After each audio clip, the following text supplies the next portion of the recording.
to a type 3 malfunction.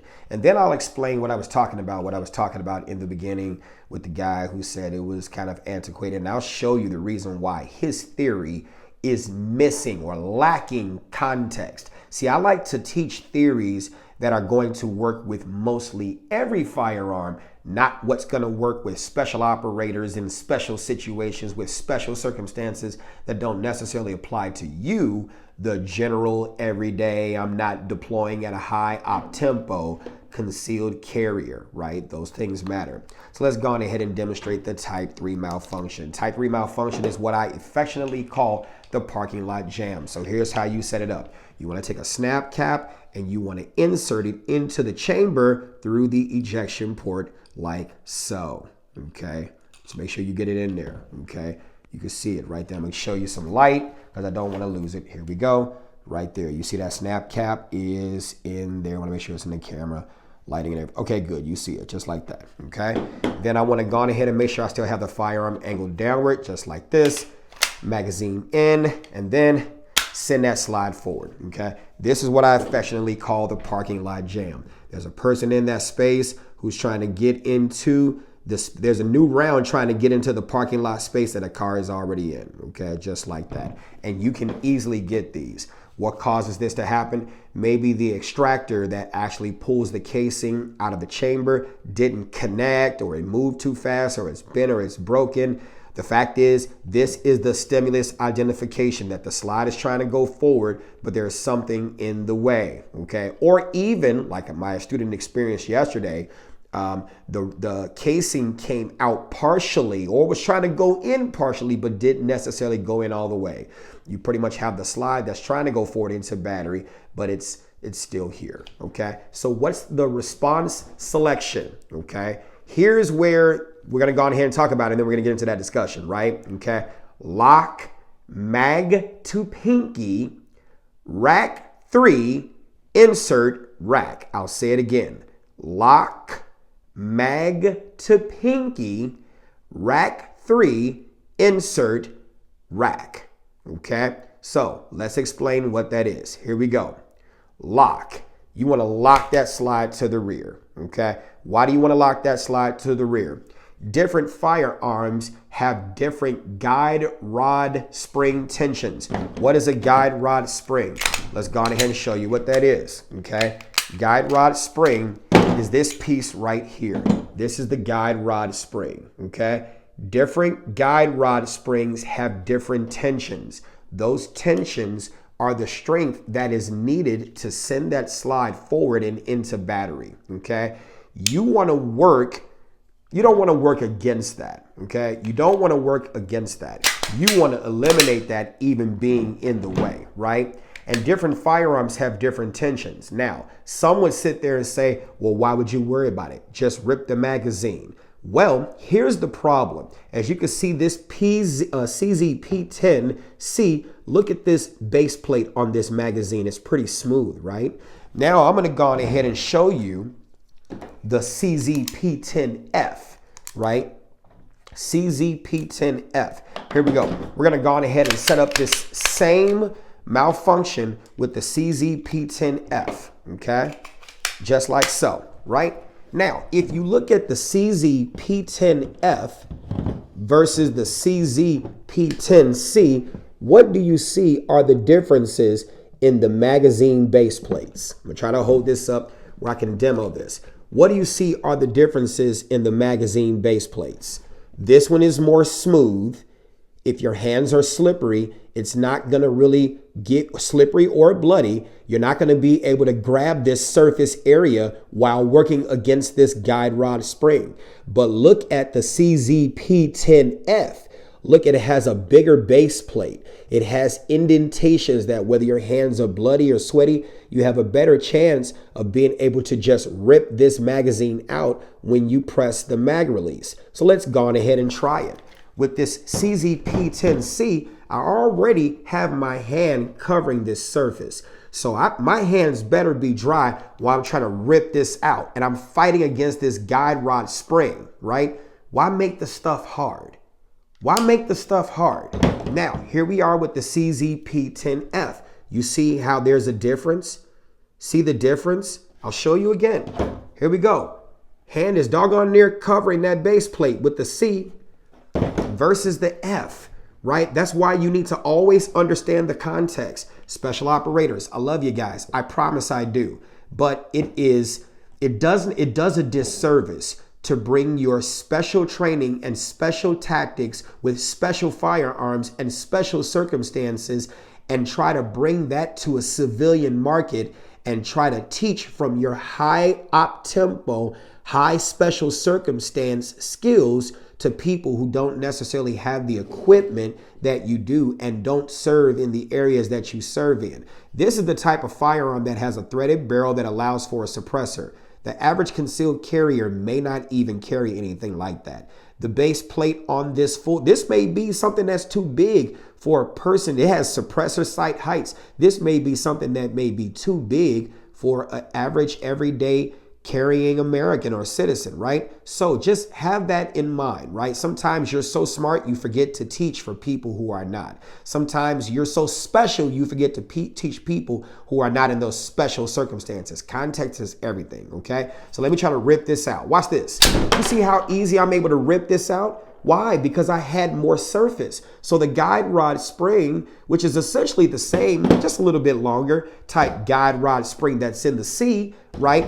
I'm not really worried about the guide rod spring because I have more surface to be able to rip that magazine out. There, the context of, or the concept of rip, rack, insert, rack, run makes sense in this special context with this type of firearm, with this type of magazine and this type of base plate.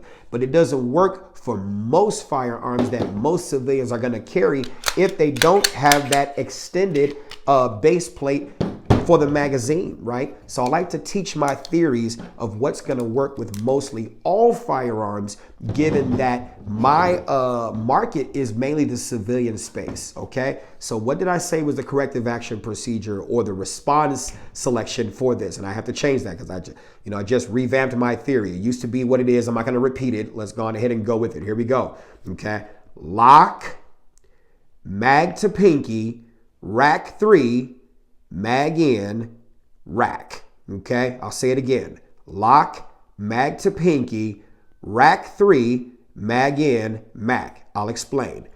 Lock. You want to lock the slide. You want to take the tension, take the fight out. You wrestling with this guide rod and spring tension, right? Take the fight out by just simply locking the slide. You're 3/4 of the way there. It's not going to hurt you. It's going to be a fraction of a second for you to lock that slide. Okay.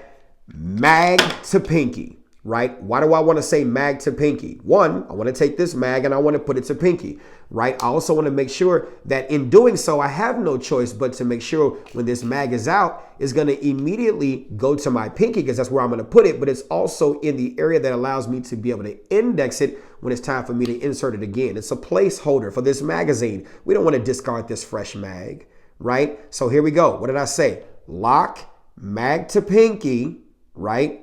Rack 3.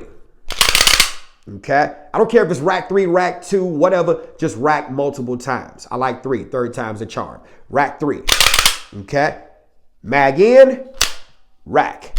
Okay. Just like that. Remember, lock, mag to pinky, rack 3, mag in, rack. And it's easy to do, okay? Here we go.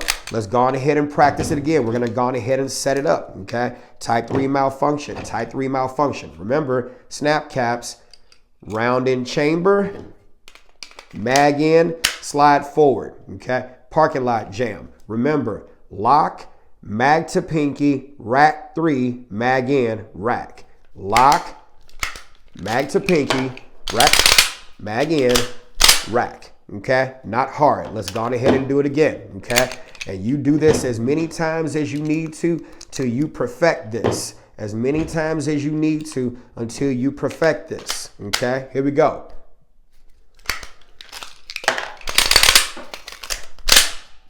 It's not hard. Okay.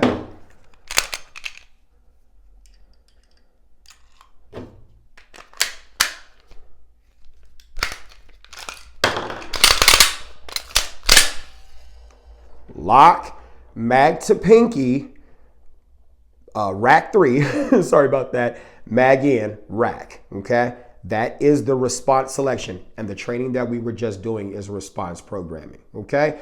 And so it's not even just this, right? Let's go on ahead and go with the Glock, okay? Let's go on ahead and go with the Glock. We have these snap caps again in the Glock. The same concept works with the Glock, okay? Here we go.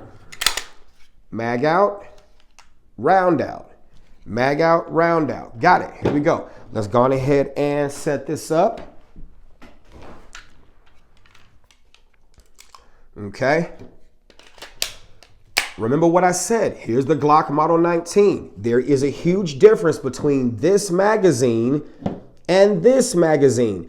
This is the Glock 19 standard factory Glock magazine. Okay, look at the base plate, right? Versus this base plate for the Glock 19X, right? Here we go. See this base plate? And I'll show you the difference, right? Here we go. Lock. Sorry, try that again. Lock, mag to pinky, rack 3, insert, rack. Okay, now that's with this. Let's go on ahead and set it up with the Glock 19X mag. Okay.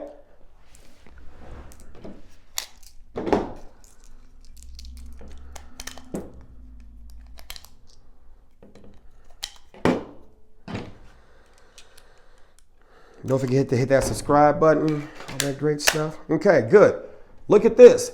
Now, of course, you know the 19X is simply one of the other Glocks. I think it's the 45 where you got the 17 frame, but the 19 slide, okay? You see how much surface area you got with this? So with this, do we even have the lock? No, you could just rip it straight out because you got more surface area, okay? There's always context to these special tactics. But in the event you don't have more surface area or a larger base plate, you are going to need to simply lock, mag to pinky, rack 3, mag in, rack, okay? Lock, mag to pinky, okay? Rack 3, mag in, rack, okay?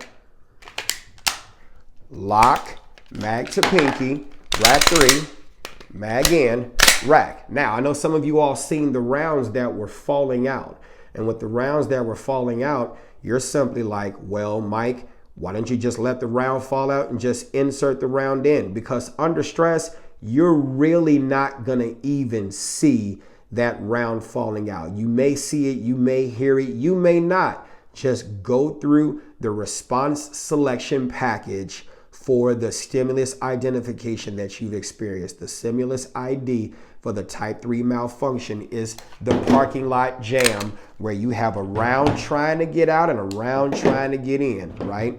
The round can't get out because there's a round trying to get in that's in the way. The round can't get in because there's a round in the way. It's just that simple. You experience this, it's the stimulus identification. You see that. The response selection is lock, mag to pinky, rack 3, mag in, rack. You go through that and do that every time with every firearm.